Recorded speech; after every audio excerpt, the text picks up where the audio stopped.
Hello, my name is Steve Jarpy. I'm the Vice Chairperson of the Building Board of Appeals, and I'll be presiding over the board's deliberations on hearing items this evening. The Building Board of Appeals is an impartial body made up of residents of the town of Prescott Valley who volunteer their time and efforts and are guided by the state and local rules and regulations. This evening's proceedings will be conducted using the following format. First, I will read the hearing item into record. Following the identification of the hearing item, staff will present the case and their recommendations to the board, after which questions from the Building Board of Appeals will be directed to staff regarding the case. It is at this point that I will open the floor to general comments from the public regarding the case before the board. I ask that you direct your pertinent comments to the board through the chairperson and not to the staff or individuals within the audience.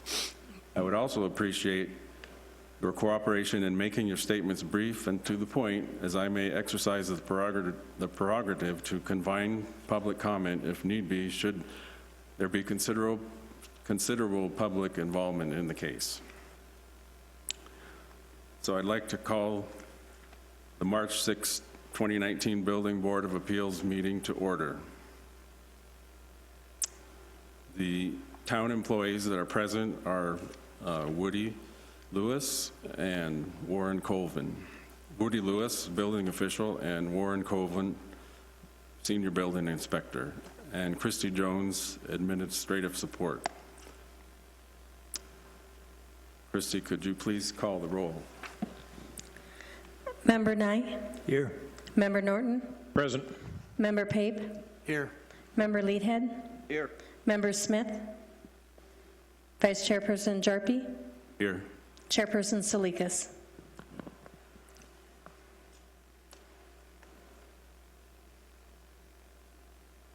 We have two sets of minutes to approve.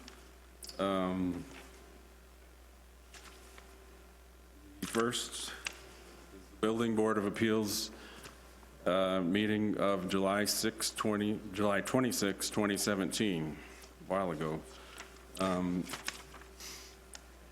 The board has reviewed the minutes. I'll ask if there are any corrections to the corrections.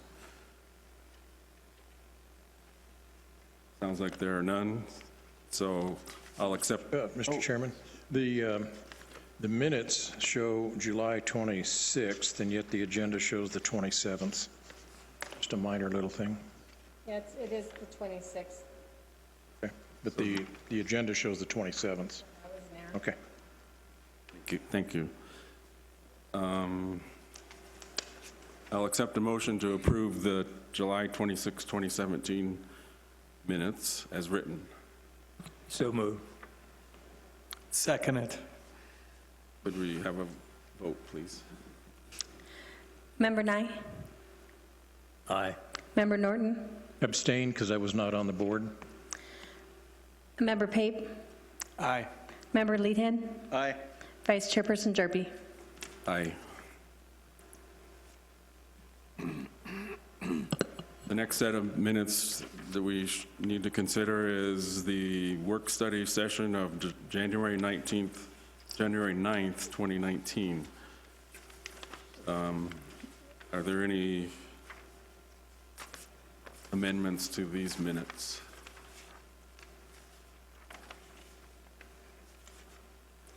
Mr. Chairman, let's see, just above adjournment, second sentence there, Member Nye, Cal. Is it Mr. Nye or is it Cal Nye, or how are we doing that?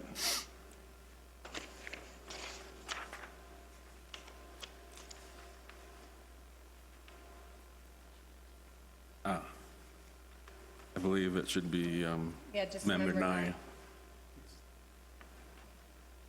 Thank you. Are there any other comments, questions? I'll accept a motion to approve the January 9th minutes. So moved. Second. Member Leadhead? Yes. Member Pape? Yes. Member Norton, Aye. Member Nye, Aye. Vice Chairperson Jarpy. Aye.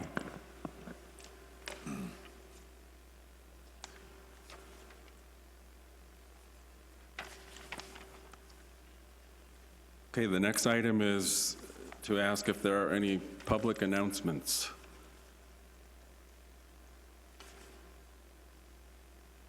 Woody, do you have any announcements? That's just, no, it's not public comment, it's like, Woody, do you have any announcements? Yeah, that's a different section. Okay, I really don't have any public announcements this time, except, okay. so, So the next item is that I need to read the application into the record as listed in the agenda.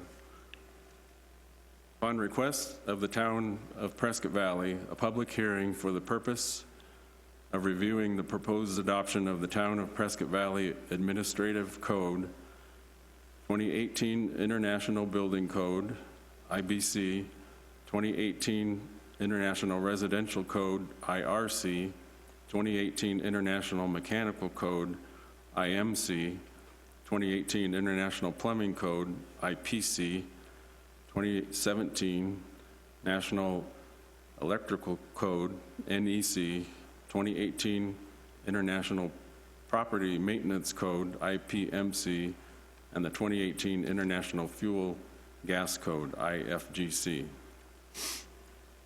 This time, I'd like to invite either Warren or Woody to make their presentation. Thank you, Board.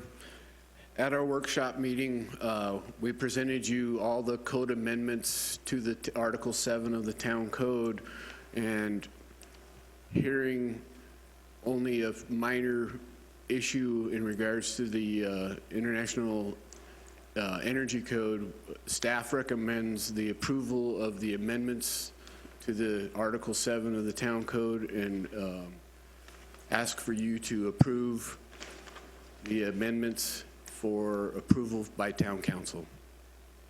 Warren, I have a question. Yes, sir. You said earlier that legal is still 3 weeks away from having a final document. So what are we voting on? The only thing that legal is actually reviewing is they're reviewing for formatting, they're proofing.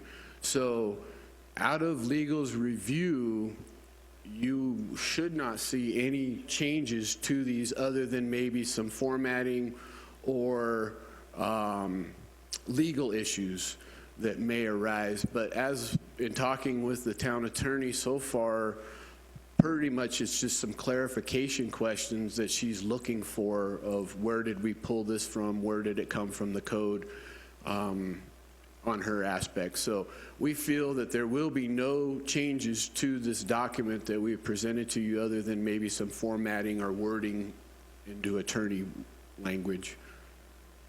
Mr. Chairman, I think a motion is in order so that we can open it for discussion. Do we agree? Or, I would just invite that if the presentation is with Warren is finished, then Yeah, that's all I have on the presentation. I don't have anything further to add in regards to the document that we've worked on our workshop. okay, at this time, we've already gone there, but we'll have the board members ask any questions that they might have of the staff.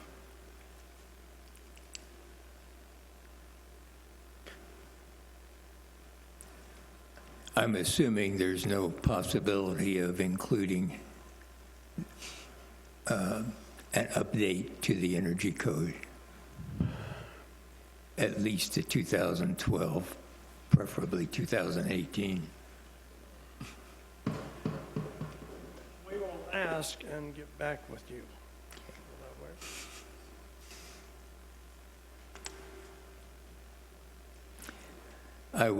I would like to, because the board's here, at least put in a form of a motion so that the board can vote on it and at least for the record, show that it's been brought up.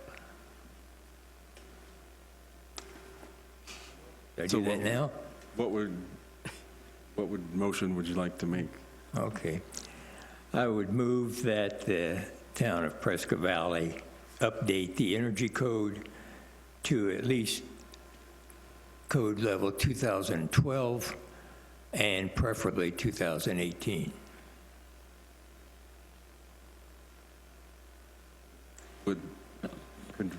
Could it be for just a request that they consider that, or?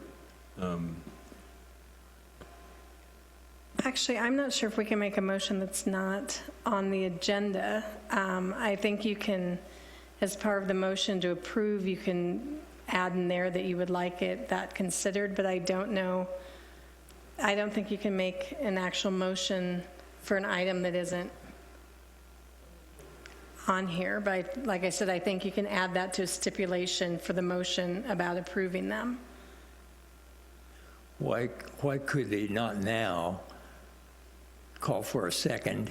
If it's not seconded, then it dies, and if it's seconded, then discussed and voted on here. Why would that not be appropriate?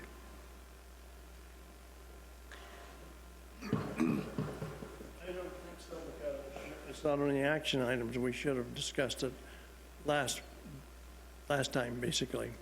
I'm sorry, I can't hear We you. should have discussed it at our work study session at that time. But yeah, like Chrissy said, you should just make a note of it on this meeting here. But they can't have a vote on it, I don't think.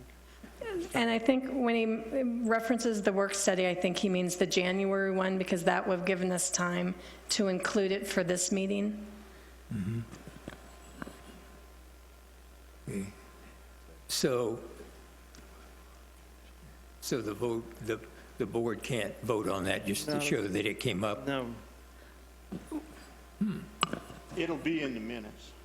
and it'll be in the minutes, so. Okay.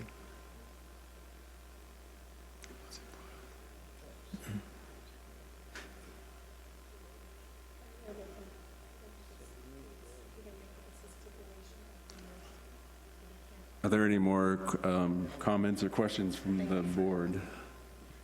Members? And actually, so just to clarify, so when the motion, whatever motion is going to be made about the code, you can have that be a stipulation that perhaps you don't want those changes until further review for that specific section, and then it can be seconded, or if it's not seconded, then someone else would make a motion to approve as submitted. But you can tag a stipulation onto the motion that you make about the overall codes. You just can't make a separate motion for that particular thing, if that makes sense. Not really.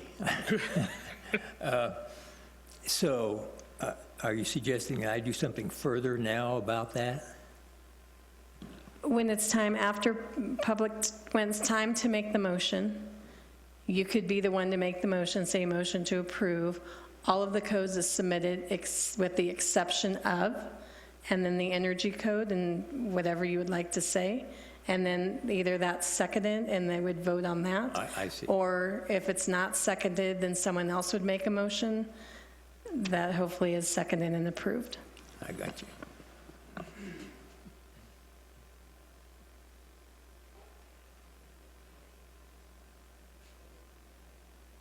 If there are no more questions from the board, I'd like to open the floor for public comment. I will, if you want to just indicate your, that you would like to speak, just, I'll call on you and you can come forward.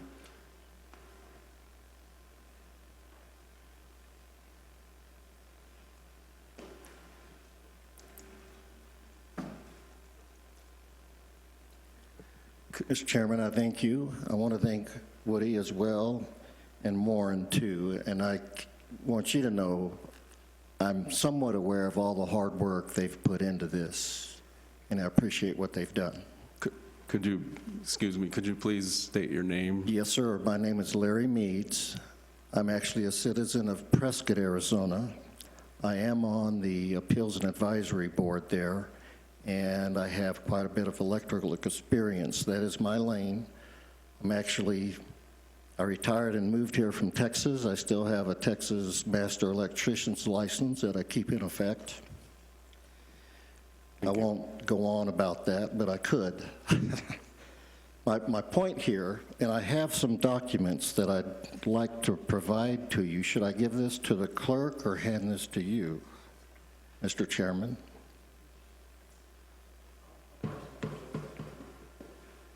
Thank you.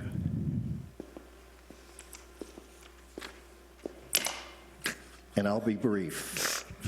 I am making a code, I am making an appeal to keep 40612 of the NEC intact, as well as the corresponding IRC section that was mentioned earlier. If we look at page 2, that is 40612 in its entirety, the wording that adopts tamper-resistant receptacles in the 2018 edition of the NEC. On the back, I'll read the back to you. It's from the NEC Handbook Commentary. Statistics from 2005 indicated that approximately 89% of electrical burn and shock incidents occurred among children 6 years of age or less. The requirements of tamper-resistant receptacles ensure that children will be protected in all kinds of environments, in closely supervised areas such as pediatric care locations and child care facilities, and in less structured residential environments. Tamper-resistant construction provides the most effective and permanent means of preventing children from inserting foreign objects into receptacles. And I'll leave the rest, you can read the rest at your leisure, but I do want to point out something from the front page, and that is statistics from 2005. Well, I read that statistic. I meant to go to the next sentence. The U.S. Consumer Product Safety Commission states that between 1991 and 2001, over 24,000 children were injured when they inserted foreign objects, paper clips, keys, bobby pins, etc., into energized electrical receptacles. Well, tamper-resistant receptacles are the answer to that dilemma. They've been in the code now since the 2008 edition, and because they've been very effective in what they're designed for, the application of these particular receptacles has been expanded. It started in dwelling units, and now, as I've read, in child care facilities, preschools, and elementary education facilities, business offices, waiting rooms, and the like, in clinics, medical and dental offices, and outpatient facilities, guest rooms and guest suites of hotels and motels. Subset of assembly occupancies described in 518.2 to include places of waiting transportation, gymnasiums, skating rinks, and auditoriums, as well as dormitories. So I'm certainly an advocate of tamper-resistant receptacles, and though I understand that that provision is in effect right now in Prescott Valley, it was taken out, I believe, in 2012 in Prescott. I wasn't living here then. I couldn't speak to it at that point in time. If I was here, I sure would have. The county has not adopted that provision. I can't fathom, honestly, the reasons for taking them out. I know that it's a change. I have a model here, and this model here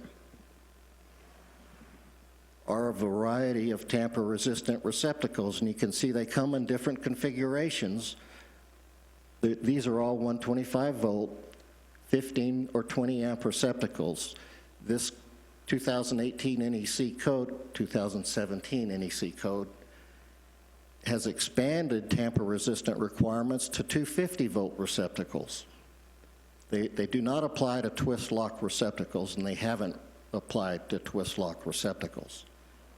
So the point of this is so that anyone who cares to can actually experience plugging into a tamper-resistant receptacle.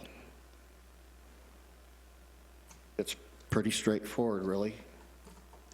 There's a little shutter in here, and that's when that shutter keeps you from sticking something in one side or the other. When you stick something in that's got two prongs on it, and it's at the same time, that shutter goes away, and you can plug in your device. It's pretty simple, and it's effective. So my request is that when you make a motion to adopt these codes, that you do not include that deletion that was proposed regarding tamper-resistant receptacles. Thank you very much. Thank you.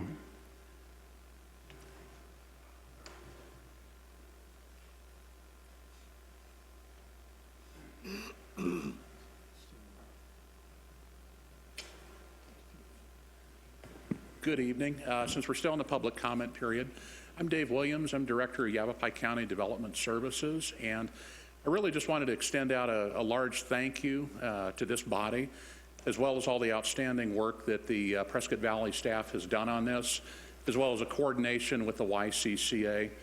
This particular effort that we're working on right now is the first time in, I believe, 20 years that all the jurisdictions, the major ones, have come together under this same model to try to address all of that. But I just wanted to put it out to this body that this is something that town staff has been working very diligently on for almost 9 months now. So I just wanted to put that out there. Certainly, if there's any questions from the county's point of view, we're happy to address those. But I really just wanted to say we appreciate Prescott Valley's involvement in this process.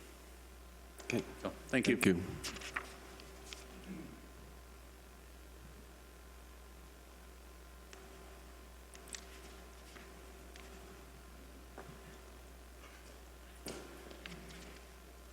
Vice Chair Jarpy and board members, I'm Sandy Griffiths, Yavapai County Contractors Association.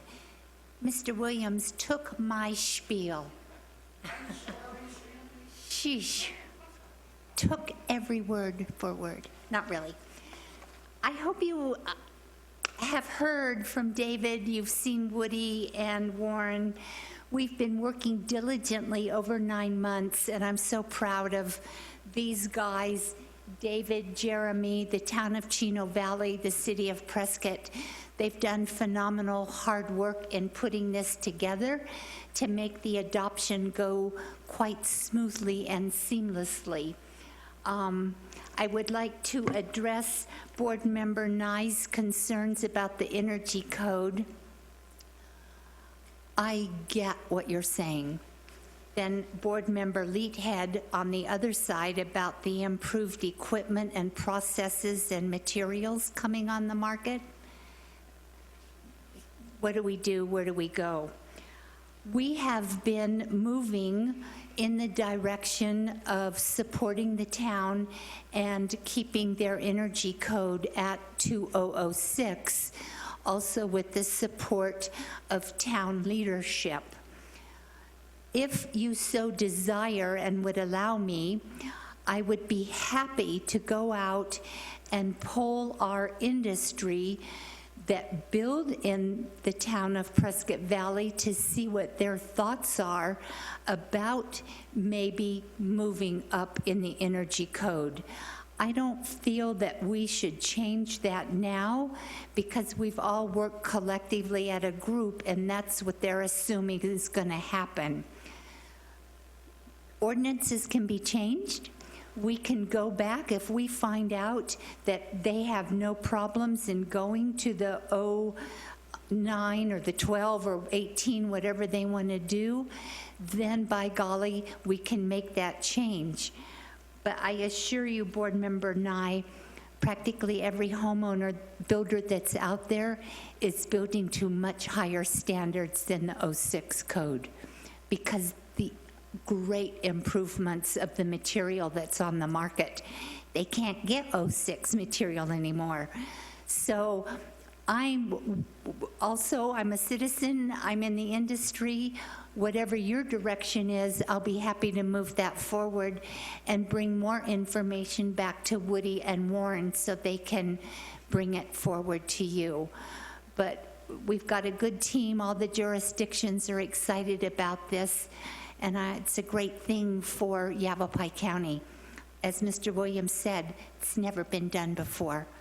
So kudos to these guys behind me and the city of Prescott and the town of Chino Valley. So thank you. Thank you.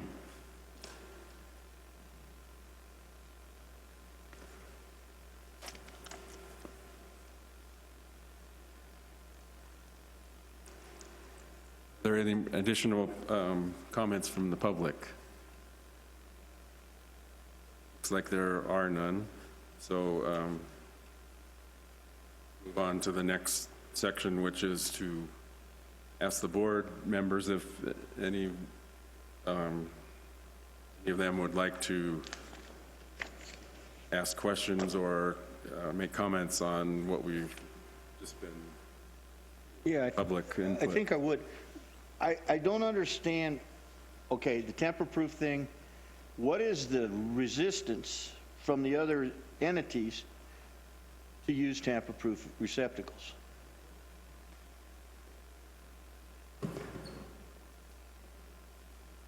In talking with the other jurisdictions, well, first of all, Prescott never had them, so they've never had to deal with the problems.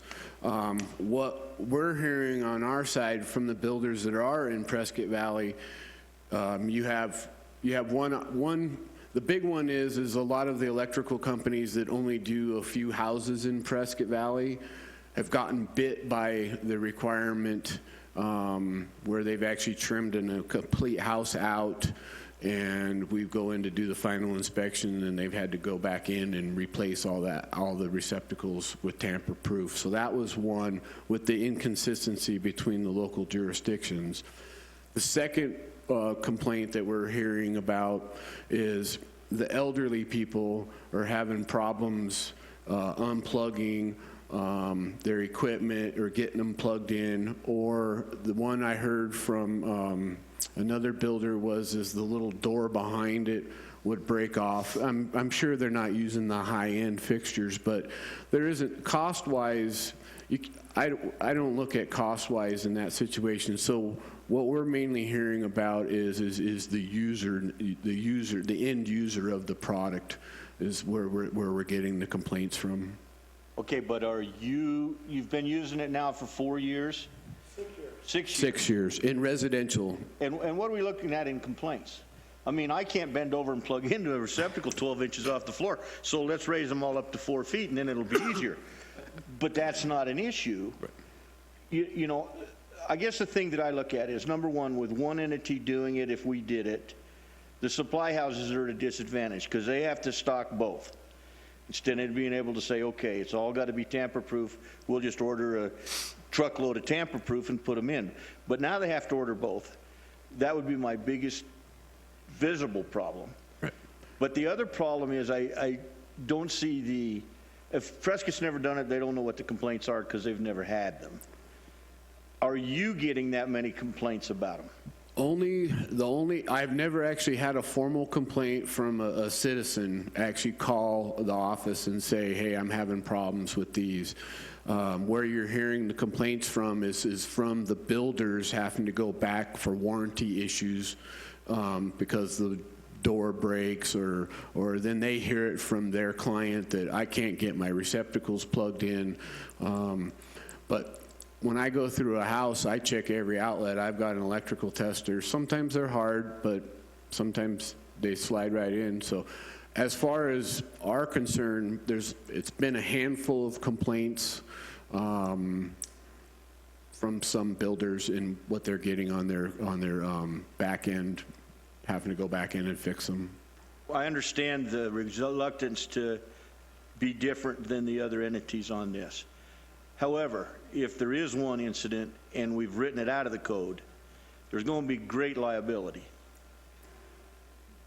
As far as the builders who missed it and installed the wrong receptacles, they need to learn to read their plans It's before on they them. bid something. It's on them. It's on them, okay? I would be hesitant as a member of this board to pass something that puts somebody in jeopardy that doesn't have to. If we say, well, okay, it's not that big a deal, but it could be the wrong way. Right. If the manufacturers aren't making good receptacles or they're having problems with a certain brand, get somebody else's. That's just my opinion. I don't know what anybody else thinks. It's just like any product. There's when you saw the gentleman's board, there's a low-end plug and then there's a high-end plug. It's all just what price point you want to go by. As far as the building department's concerned, when Woody and I talked about this, about okay, we're going to follow suit with the other jurisdictions, and for about 2 weeks now, Woody and I have been kind of hemming and hawing, saying, uh-oh, do we really want to do this? Is this the way we want to go? Woody's actually printed off some articles that he found on the internet that correspond with the gentleman that came up and talked for tamper resistant. As far as the town staff is concerned, we've been dealing with it for this many years. If the board feels that, yeah, so that's why we kind of pretty much left it up to the board because of the thoughts that we might not be seeing. But as far as Woody and I have been concerned, we're like, oh gosh, if we do this and someone gets hurt, then where are we at? So. Well, apparently the electricians aren't complaining that much, right? No, it's usually the builder, because he hears it from the end user when the house closes and they're in it for a while. So that's where we're hearing the complaints from. And to be honest with you, it hasn't been that many complaints. Okay, so we cannot make a vote on this issue, but I think we could possibly have each person say what their input is, and that's kind of sounds like that's what the town is looking for. Yeah, so we kind of leaving it up to you guys to say what we should do, and if we want to put them back in, we're all for it. If we want to leave them out, either way. I know Woody and I had conversations about, wow, isn't that the parents' responsibility to keep an eye on their children? But we know how that goes these days, right? So whatever the board recommends, if the board recommends that we do not remove those and we leave them in the code, we will go down that road, and we'll take it to the other jurisdictions and say that our board felt strongly about it, and I'll present that case to the other jurisdictions, and hopefully we can persuade them to come on board if you guys decide to vote that way. However we want to handle it, we're wide open at the staff level. Yeah, I agree with what Member Light had to say about it. I support that. I do also. I believe that that's the way you should about going. I agree with. Gee, I'm popular second this evening. Except with, out here. But I just don't think the liability is worth the chance. I mean, if there's been 24,000 in 10 years, we could have one.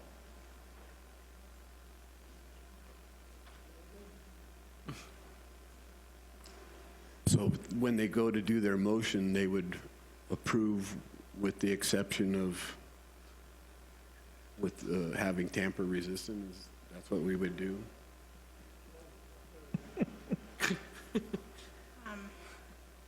Or we should just leave it, and the town staff will just say that our Building Board of Appeals clearly expressed a concern about it, and so that way we're actually going to put it back into the code, so that way you don't have to make a combobulated motion about it. So. Did you say wobblated? Combobulated, yeah. So what we'll do is we'll go ahead with this understanding. I'll change the documentation and just delete that amendment in the code based on your guys' opinion. We haven't Okay, voted on it. well, so how is the code that you submitted to them? Does it have it in it or does it not? The code that I have submitted to them actually has it deleting it from its entirety, both in the NEC and the IRC. So is that a change that I can make? Or would that have to come in a motion from them? Well, it should technically, I believe, come in a motion from them because their motion is going to be to approve as submitted with the exception of. Okay, I like that. That makes it clean. Okay.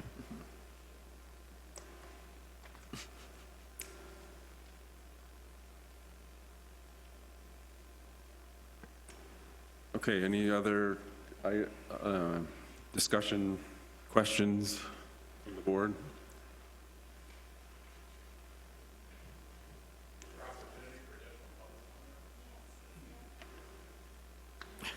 Except from Sandy. Yeah, I mean, I would say yes, no one's made a motion yet, so. Yeah, that's fine. Based on what I just heard about your approve as submitted with the exception of for the tamper-resistant receptacles, should you not make that same motion for changing the board member designations, i.e. removing the architect and the engineer as well, to get that on record? Just my question. Since we're doing it, we should probably make it the same for everything. I believe that recommends where available, we need to have an architect and engineer. It doesn't mandate that we have an architect and an engineer. That's how I read it.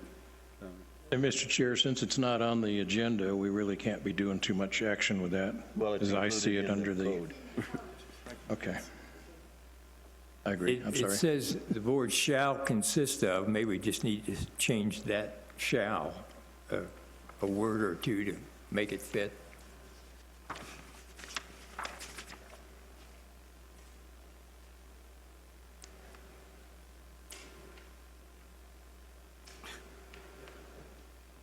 Mr. Chairman, I'm Larry Meads. If we're entertaining a few more comments, I'll be extremely brief. I've discovered with these tamper-resistant receptacles that sometimes the very first time you plug something in, it can be a little tough, but after you've done it the first time, then it's pretty much like a regular receptacle.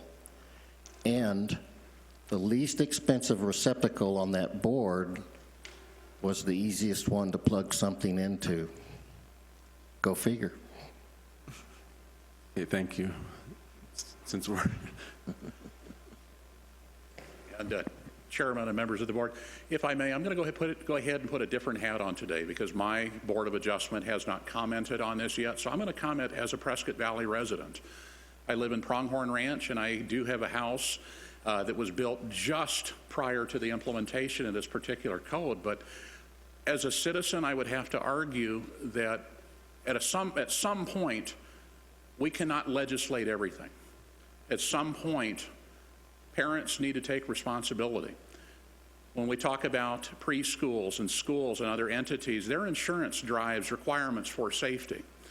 I believe at a certain point, we cannot regulate everything to be 100% safe. We have all in the industry seen fires from gas fireplaces that were met specs perfectly the day they went in. They were never maintained. We've seen that. We had one happen today in Cordes Lakes. We cannot, in my opinion, over-regulate to address what I believe on a national level are minor issues. I would argue every one of us up here probably stuck a knife or a fork in an electrical outlet as a kid. Unfortunately, it does happen. But at the end of the day, if we look at any building code, that building code will never protect everybody in all conditions. We build a house today, it will not be tornado-proof. If we build a house today, it will not take a large earthquake. We could certainly build building codes that would address all of those concerns, but we're looking at the minority incidents. So that would be, as a citizen, that would be one thing I would put out to you.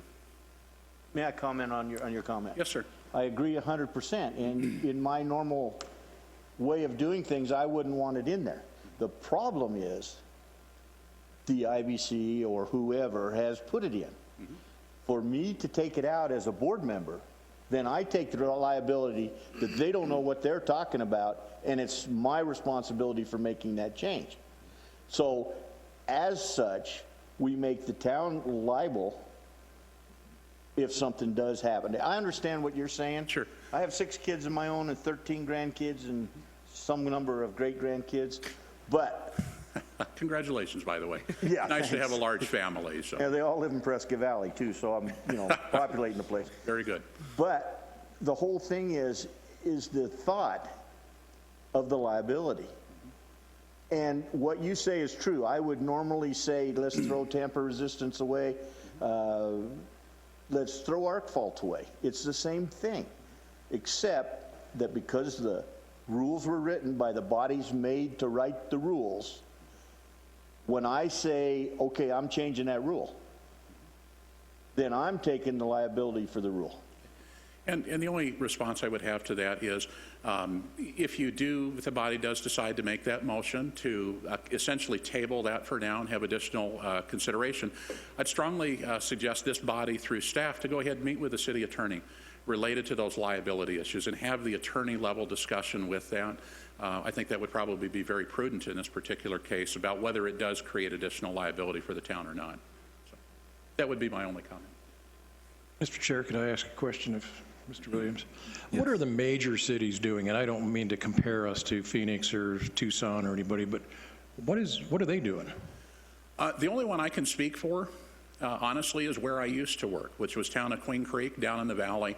Okay. I would argue town of Queen Creek was probably one of the most progressive communities when it came to a building code, and we did not implement this back then when I was there. And that was 5 years ago now, but that was not something that was implemented with those code cycles. They took kind of the same approach down there. Certainly, if you're hitting the pause button on this, that's certainly something staff could look at. I know on the county level, if I put my county hat back on for a moment, we're not recommending this at the county level, and we're not looking at it, we're not recommending it there because we see issues with the aging population that we have in the county, with disabilities significantly being able to utilize those in the long term. These outlets are going to be in these homes for 20 or 30 years. We don't have 20 or 30 years track record on these devices. So that's one of our big concerns. And Yavapai County being staunchly property rights driven, we believe at a certain point the parents need to go down to the dollar store, spend a few bucks, and get the protection needed. Thank you. Thank you. Thank you.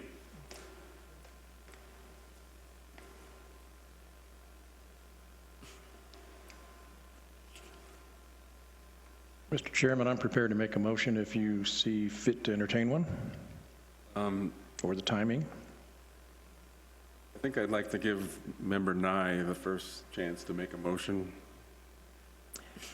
Well, my understanding is that it needs to be in the form of the motion to accept the 2018 code as we've been reviewing it, and whatever I would put would just be in that motion. So I'm willing to go ahead and move that we accept and approve the change to the 2018 codes, IBC, per our discussion, with the exception of the Energy Conservation Code section. I think it was also mentioned maybe that the issue regarding who is on the board might be added in as an alteration, but I don't want to get too detailed about a motion. So I'm making a motion of accepting the code with the exception of the energy efficiency section.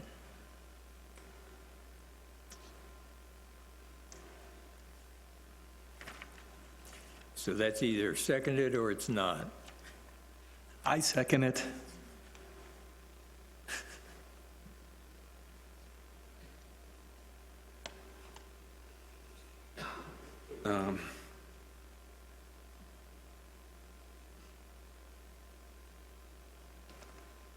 Just want to back up a second. Is that something, is that what we discussed that we could do?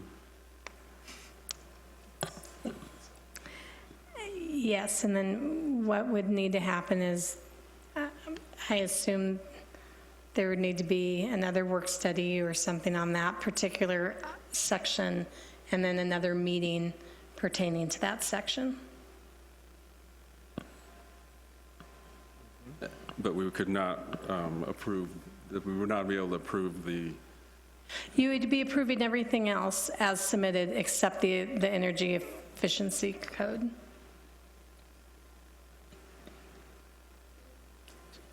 okay. So the vote now would be to either approve what I have proposed or not. Correct, and then if it didn't pass, then a new motion would be made in a new second. What about the, as we were talking about the receptacles, does that have to be an exception too? Since it is in here and it's deleted. Yeah, it's good.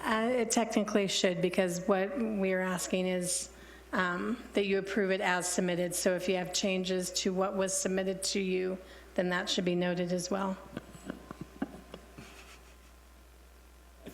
I think the motion also needs to include, we accept the 2018 code as amended and presented to us, with the exception of, we would like a review of the energy code, if that's what they want to do, and to consider the tamper-resistant electrical outlets as a separate issue in that motion.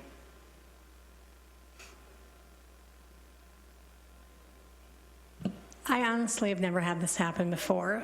So, usually these things would have been hashed out like during the work study before we get to this point. Okay, but some of these issues weren't brought up until now as far as the energy code and so forth. Correct. I would recommend that we resolve these things and come back and meet again and vote on the completed document. However, I don't know how the timing works for you guys. I know there's a posting period, and then you've got to go to your board, and several other things have to happen. So I don't know that there's time to do that. We're just going to have to make the time to do it, because we have to be legal. It'd be easier than approving something with changes. And yes, that's definitely another option, is you can table everything and defer it to a future meeting. We would schedule another work study, I imagine probably the end of March, and then another session the first part of April. We could do it the way we did tonight with the work study.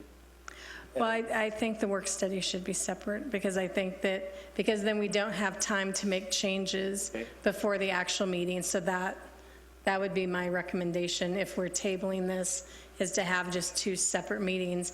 And then hopefully legal will be looped in, and we may be able to have most of their stuff done as well. Yeah, I would hate to be honest with you, approve something that we know isn't what we're wanting it to be, when we got time apparently to come back. I mean, I apologize for it being a pain in the rear end to everybody, but I kind of don't like the idea of approving something with a bunch of amendments that we don't know what's going to happen with those amendments. Correct. Well, I echo the apology for being a pain in the butt for this process, but I like what you're suggesting. I think we should table it. And So then I would suggest that at this point, because you've already made a motion and second, that you either withdraw the motion and then someone make a new motion. That would be my recommendation. Again, not familiar with this. And the person who made the motion must withdraw the motion. Yeah, I would say that it would be best if he withdrew the motion and Jim removed the second, and then we start all over with the motion.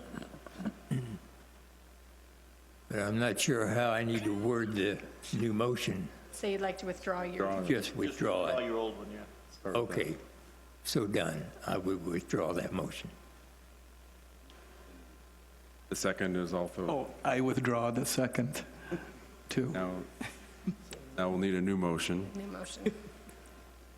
I make a motion that we table this issue until further work can be done on the energy code and the tamper-proof plugs, and brought back to us. I'll second that. Okay. Member Leadhead? Aye. Member Nye? Aye. Member Pape? Aye. Member Norton? Aye. Vice Chairperson Jarpy? Aye.